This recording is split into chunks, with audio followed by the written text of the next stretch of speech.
We're back. Season 2, episode 1. I'm delighted to be joined by Matty Edwards.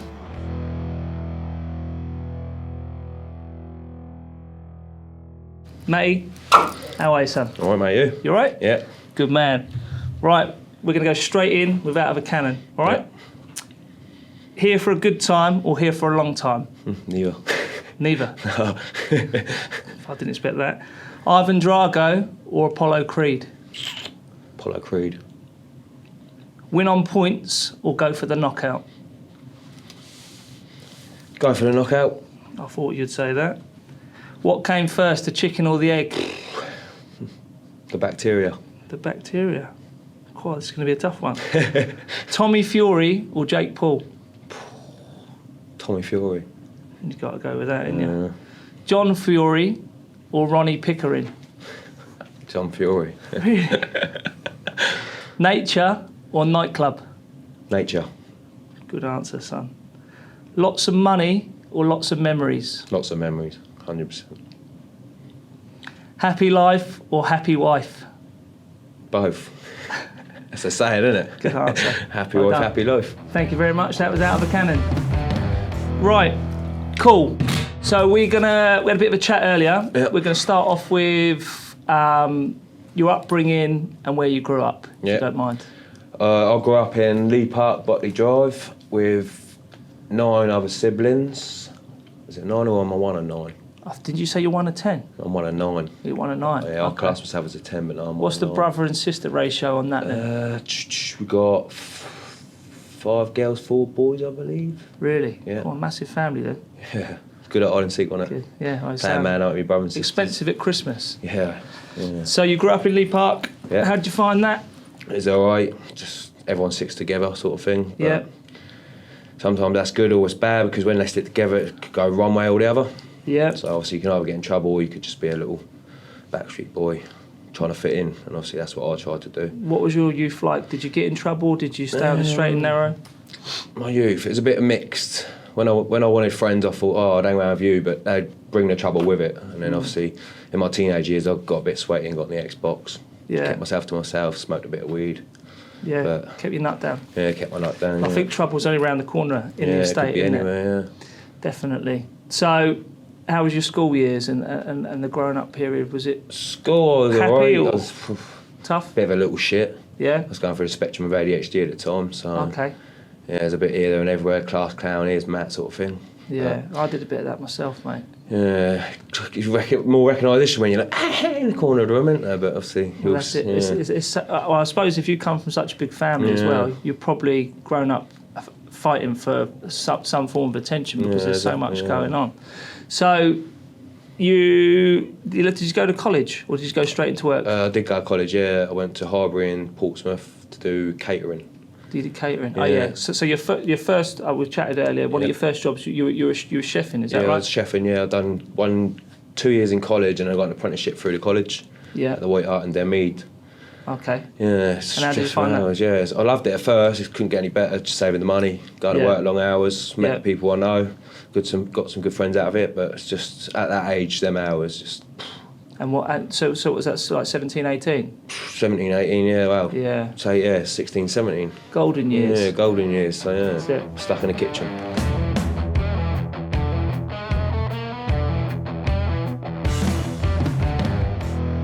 So, obviously, anyone that doesn't know you and your story, Yeah, you're an amputee. yeah, I obviously met you through the boxing Mm-hmm. through the boxing gym. You've had 3 white collar fights white so collar far. fights, yeah. You've won all 3. yeah, Is that right? Yeah. What, all 3 by knockout? yeah, All 3 by knockout. Not Yeah. bad going. And you're in the process of Going amateurs, hopefully. going carded to fight amateur for Yeah. Heart Portsmouth. yeah, To fight obviously able-bodied fighters. yeah, that's the So I plan.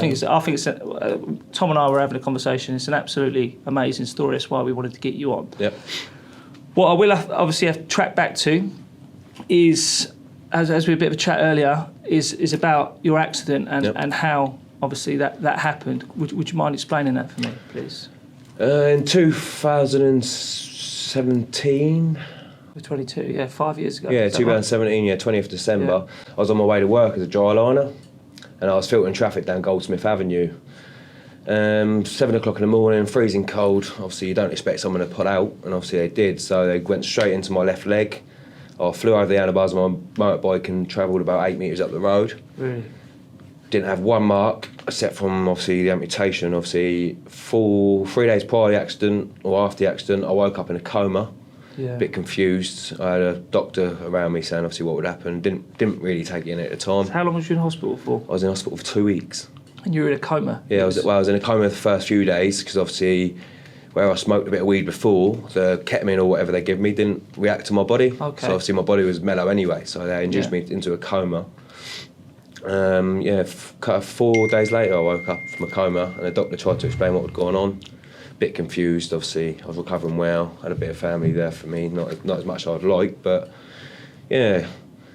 And then 2 weeks after, he took me in to cut it below the knee because obviously I snapped my ankle in my leg, so my bone obviously was a bit damaged. So you said it was your ankle initially that got removed? Yeah, my ankle and initially, onto because the bone in the ankle just snapped, so it was flapping. Oh, really? And obviously, the foot just went white, purple, and there's just no recovering. I had blood clots travelling to my heart. Jesus. So yeah, it was a quick rush operation, and then obviously they let me recover a little bit, and then they took it below the knee to get a prosthetic leg. And that was at the age of 19, did you At say? 19, yeah. Yeah, so a massive thing to have to deal with, and a hugely overwhelming situation. Mentally and physically. How did you find that at the time? How did you deal with it initially? At the time, I put on a bit of a front, so every time I was in my wheelchair, I'd be like, I'm molding sort of thing. You put on a bit of it's a man thing to do, and no man cries in front of anyone else, but yeah, it's a man thing to do. Yeah. I put on a front, and then when I started going to the appointments and stuff, obviously, they told me that my stump was 30 mil too short. Okay. So obviously I had 8 prosthetic legs through the NHS, and it was an absolute nightmare. Didn't have no hope. So when I got into a shared house, there was a couple of people in there said, why don't you come to the pub, mate? You nearly lost your life. Come down and enjoy yourself, this, that and the other. You listen to it at the time. Goes to the pub and then just starts drinking. And randomly, boom, no problems. So yeah, you get a bit addicted to the drinking side of things, the fake friends, the drugs, and it just goes a bit off the rails, doesn't it? Yeah, you said. So how long did that cycle continue for? Probably drunk every day for at least 6 months. Did you really? Every day? Every day at least 6 months. Yeah. Just morning till just night. Beer or spirits or spirits. I used to love a bottle of vodka. Really? Used to drink that water. You could drink that. You could drink that. Yeah, no, not anymore. Yeah. But yeah, I used to just. I think the nerves when you feel a bit down and low, you just think you're invincible, don't you? You're stronger than who you actually are. Yeah, So you've got that youth. Yeah, and you've got that like you're pub fit at that age. Like I try to do that at my age now. Yeah. So I'm 40 next year. One glass on the sofa. A couple of beers, mate. Like I'm done. Or if I have a semi-session, I'm wrecked for like 2 or 3 days. Well, I have a toffee cider nowadays. I'm tipsy, mate. It don't work. Yeah. Wine comes to my limit. Yeah. Now. But so we've discussed. Obviously, you suffered massively physically, mentally. You said that you're open and you admit that you fell into sort of a state of depression. Yeah, badly. I had PTSD as well, so that's playing part of my mental health as well. Yeah. Obviously, you kept reliving the crash, waking up, having nightmares, thinking that you smell of petrol, and that's what plays your mind. And then being an amputee, it's physical and mental, but the mental side of things is you've got to walk again. Yeah. I've been walking 19 years. How do you take that first step? Yeah, your brain rewires you saying you got both feet. So at first, you should jump out of bed and just fall over. Really? Yeah, because obviously that's my dominant leg. That's ingrained in. Yeah, my left leg was the dominant one, so obviously that's what I'm used to using. Yeah. So you had to rewire your brain, and to do so, I had to sit in front of a mirror, to wiggle my feet because I still feel my feet now. Yeah, I get pins and needles in my left foot. Yeah. Do you really? Phantom limb pain. It's called. Yeah. So you can actually you have feelings in the bottom. I get pins and needles. Sometimes there's a stabbing pain in my ankle. Oh, is there? Yeah, you feel it, but you just can't control it. And that just sort of filters down from. I've still got my nerves in my feet. Obviously, when you get an amputation, they can't cut your nerves. Okay. There's no way they can just cut your nerves. So what they do is they do their magic and they get the nerves and tuck them back in your stump. So I've still got my toes in my head. Oh, really? Yeah, I don't know. Yeah, that's fascinating. It's crazy, know man. Yeah. Jesus. So that's the mind game you got to be like, whoa. Yeah. Pins and needles, but I can't control it. Well, it's probably more psychological than it actually is physical, isn't it? Because as you've shown yourself, you can beat the physical side of it by retraining, switching on, and turning the mindset around. But the mind is the thing that can roll you over, isn't it? That's probably the mind's probably the biggest challenge.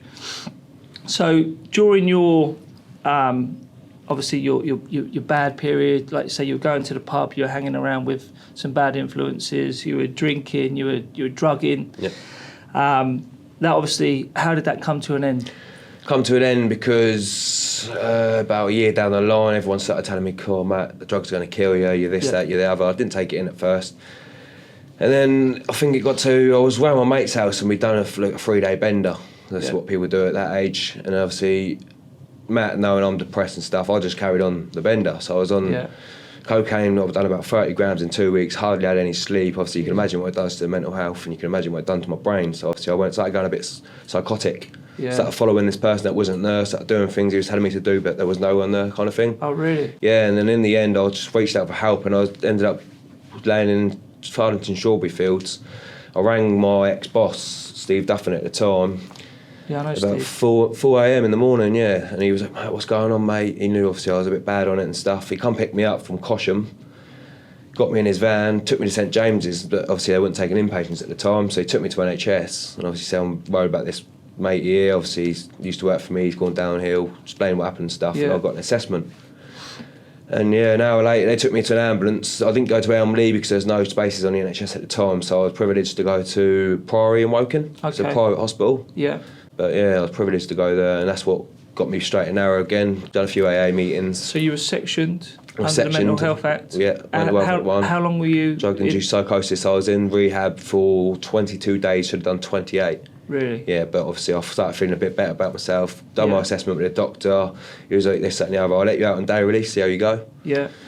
Bit like prison then. Bit like prison, I was on day release, and obviously I still had a little bit in my head. So obviously when I got day release, I went and bought £400 worth of scratch cards. Okay. So I used Did you have any winners? No, I won about 40 quid. Did you? When I went back to the home, obviously I started handing them out, and they just thought that's obviously they look at that as that's not normal kind of thing. So obviously it prolonged my release. So, prolonged my release. What, you bought the scratch cards for the people? Yeah, I bought a scratch cards and I took them back to I know, why not? But they see it as. Did you bring the scratch cards for us today? No, I wish I did. No. Christmas is round the corner. I'll give you one in a Christmas card. Top man. £1 one. It's a that was a nice thing, but they see it as it wasn't the word for stable thing to do. It's extension. What's the word for it? It's like retail therapy, but people they over excessively buy things when they don't need to. It's another way of dealing with something. Is it like OCD? Yeah, like OCD, but it's another way of dealing with something sort of thing. Disorder. Yeah, so I've done that, and I shouldn't have done that, but in my head I was helping them out. But well, that was quite a nice kind of thing to do, mate. So I wouldn't worry about that.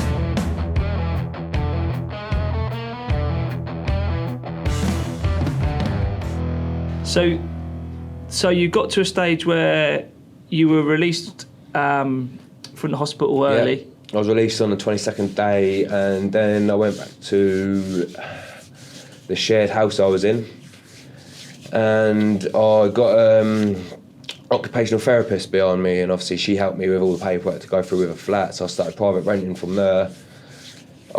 After rehab, I still felt a bit down because obviously private renting on your own, you're in your own head, you've just got through something so tough. Lonely. You're lonely. Yeah. You start speaking to the walls and you start going a bit scatty again, so obviously... Yeah, easily done. I did hit quite a lot of depression again as I got out of rehab because I thought, what's all that for? I've got nothing to do now. You're fighting your nervous system saying, I'm not going to go to the pub. Yeah. But what else is there to do kind of thing? Yeah, no, I understand that. Yeah. Going from the streets, not worrying about any sort of bills, just paying £100 a week in a shared house to go into £1,500 a month.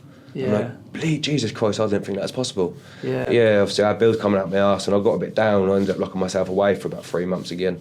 Really? Went on a bit of a biscuit diet, Did you? Yeah, went on a bit of a biscuit diet. When I'm down, I don't eat. Yeah. But I just nibble on biscuits with. That's a psychological thing. Though. Some people scoff their face, some people don't. Mate, it's the same when because I do sort of joint parenting with my daughter. I've got a 4-year-old. I'm gonna have my long weekend with my daughters. By the end of the long weekend, I'm like a prisoner of war because I don't eat because I'm spending all my time running around looking after my daughter. And by the end of it, I think I look fucked because I've weighed about 10 stone because I haven't managed to have like one meal a day, let alone 3. It's just sometimes your mind takes over your body, doesn't it? Yeah. So how did you? So you've had real massive ups and downs in your life. Yeah. So I know from obviously one of your articles that was in the Evening News that you got involved. So what was one of the turning points for you? Was it Boxing for the Brain? Yeah, it's Boxing for the Brain. Yeah. That's an organisation that's set up to help people with mental health and physical health. Yeah, and addictions. Just it's the slogan is helping minds one moment at a time. So obviously we help people that are recovering addicts or they're still addicts. And that was based at Heart of Portsmouth, with Q Shillingford. Yeah, with Q Shillingford, and Suggs. We give back to our time to them, and we started helping forgotten veterans. Okay. We was helping them for a while. There's a few good lads down there as well. So what were you doing? Were you sparring or? No, we doing non-contact boxing. Yeah, so it's mainly for physical, mental health. So you just punch the bag. It's a stress relief. Yeah, sure. You do a bit of non-contact sparring. Keep fit. Yeah, keep fit, not hit sort of thing. Yeah. Because not everyone wants to get hit, and I know people say it's not for everyone. You can't go swimming without getting wet.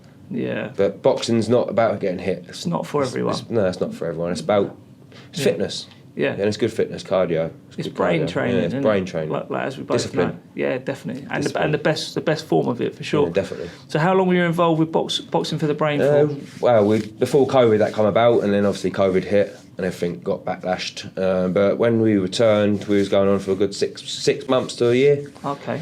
And then the founder of it, Suggs, he had important issues outside with his obviously work life, home life kind of thing. Yeah. And he passed it down to me, so it's not actually boxing for the brain anymore, but I still do a Friday session. Okay. It's still based on the same thing, so I help people get through addiction and stuff, and they really enjoy it. So fair play to I'm not going to give up on them anytime soon. Yeah. Yeah, fair play to you. That's a great thing to do.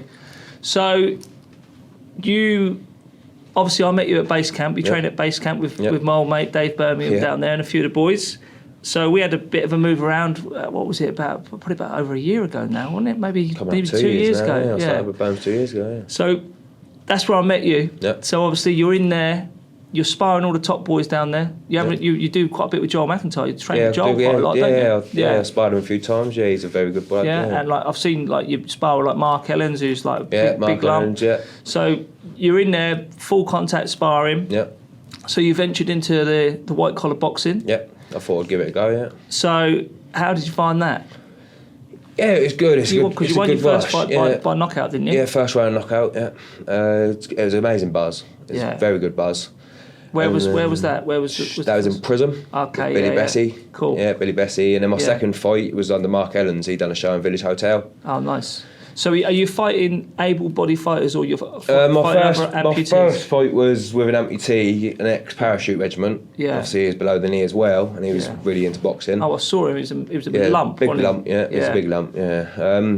That was my first fight because I feel like it was a point to prove kind of thing because people look at my leg like, oh, it's disabled. Yeah. But I look at it like I'm differently abled. I said to Tom, you're a strong fucker though.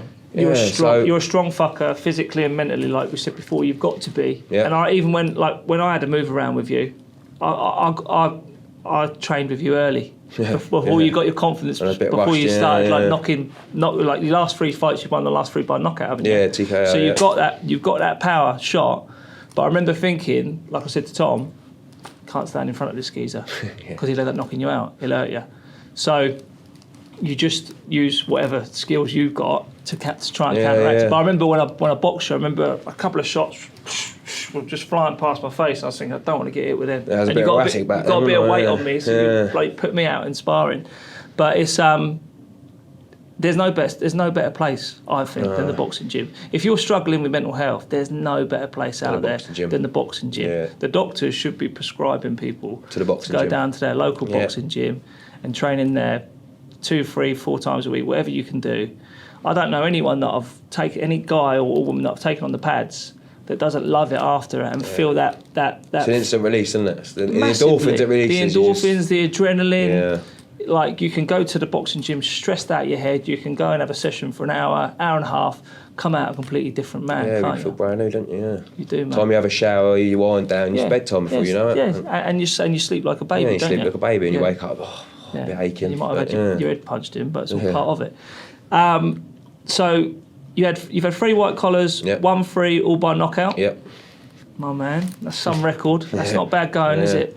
So, and you're in the process of going amateurs. Of going amateur with Heart of Portsmouth. Yep. So you're in you're going through the medical stage. I've passed my medical. I've got my cards behind me, but it's just the permission from the top medical now. So Mike Loosemore, we're just waiting for permission to how would we match.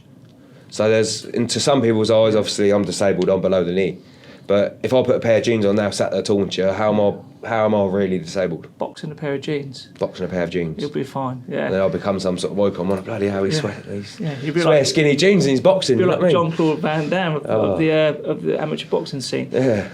The thing is, in the end of the day, you've proved it. Yeah, like, I proved it. You live at the gym and you're sparring able-bodied. You're no different. If anything, you're above them. Because look at like the white collar fights that you've had. I know it's white collar, but you've had 3 white collar fights. You've knocked 3 people out. Yeah. And that ain't bad going. No, you're more than capable than going in there and holding your own with anyone.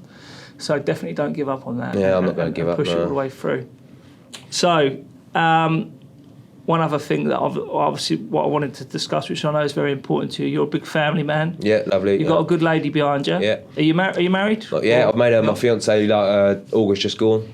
Proposed to her. Why not? Couldn't let her go. Couldn't man. Let her go. How long have you been with her for? Been with her coming up 3 years. Yeah. But you know what they say. When you know, you know. Definitely. I knew straight away. She made me instantly feel like that man I once was. And she took it all away from me kind of thing. Mate, there's nothing Just a weight off my shoulders when I met her. There's nothing like the love of a good woman. She made me fit in as well, yeah. Is she from your area? She's from Lee She's Park? from Waterville. Yeah, she's from okay. Waterville. So she's posh chick. Yeah, posh chick, yeah. Yeah, got yourself a posh chick. Yeah. And you got kiddies? Yeah, I've got kids. I've got a stepson, Jersey, who's 7, and I've got my own boy, Dallas, who's coming up a year old. Yeah. Yeah, so hopefully we'll have a few more. You're gonna try and have a few more, yeah? Oh, hopefully, mate. Yeah, see how it goes. Yeah, see it's how it hard goes. graft, though, isn't it? Yeah, it is hard graft. So is your little one sleeping, or? What, the baby? Yeah. Yeah, he's a bit like me, and he loves his sleep. He sleeps through you, so you sleeps don't... through 7 till 7. Really? Yeah. Oh, you'll take that. He's amazing, mate, yeah. Well, I've got myself and my missus, we've got 2 daughters. Faith's 4. Faith's still sort of up and down. Yeah, up and down, trying to find herself. Cleo's pretty good. Yeah. But every stage of it's different, isn't it? As you go. It's very different, like, I had kids quite later in life. I had kids at like 33, 34. So there's pros and cons to it because you've got a bit more life experience and a bit more stability. Yeah. But you're ingrained in living life the way you want. So when a kid comes along, it just throws everything out the water. Everything into the mix. But it changes your perspective on life as well. It does, doesn't it? yeah. Massively. Because, like you say, when you go back to your bad times, you can be selfish when it's just you. Yeah, you can. Because it's only you've got to worry about or not worry about. But when you've got kids and a nice missus and something to... You're a role model then, aren't you? You can't give up. You should be, yeah. Something to live for, something to provide for. It's not about you anymore at that point. It's not about you at all. And I think where people struggle, mums and dads that don't do it correctly when they're adults, is they make it all about them. Yeah, it's all about them. them. Having a child is a selfless thing, isn't it? Yeah, of course it is. The kids come first. Everything you do. Anything, yeah. Well, yeah, they do, don't they? Cool. So, obviously, we're heading towards the Christmas period. What's your plans for the future then, Matt? And what's your plans for what's your aspirations and goals for 2023? 2023. Mate, looking at, as I say, even from when I met you 2 years ago down at the gym, you've come on massively. And just the way you are, just the way you conduct yourself, you've got a smile on your face, you look like you're really enjoying life, and that's amazing to see. Cheers, mate. And I'll support that all the way through. Thank you very much. So what's your plans for the future, mate? Well, 2023, I just want to focus on going amateur now because I've been carded. There's no reason why I shouldn't. Obviously, I don't want to be discriminated as a disabled bloke when I'm up and fighting able-bodied people. So hopefully 2023 I can have my first amateur fight, do a few of them, test the waters, see how it goes. Sure. And then eventually my long life dream is to go pro. Really? Just to prove that we can do it. That'd be amazing. There's nothing behind us that we couldn't do it. Yeah. But yeah, it's just see how it goes. And I'm sure myself and Tom will support you in any way that we can along with your journey. Perfect. And like as we said right at the start of this, you're an inspiration, mate. So you keep doing what you're doing. You keep being you. And all the best, mate, all right? Cheers, mate. Thank you very much. Top man. Oh, we've got something for you because Christmas is round the corner. There you go, mate. That's for you. Lovely. Thank you very much. If you don't drink it, the missus might drink it over Christmas. We'll have a little celebration, Nice mate. Lovely. Cheers. Christmas, Thanks very much, mate. Thanks for jumping on with us. Thank you very much. Cheers.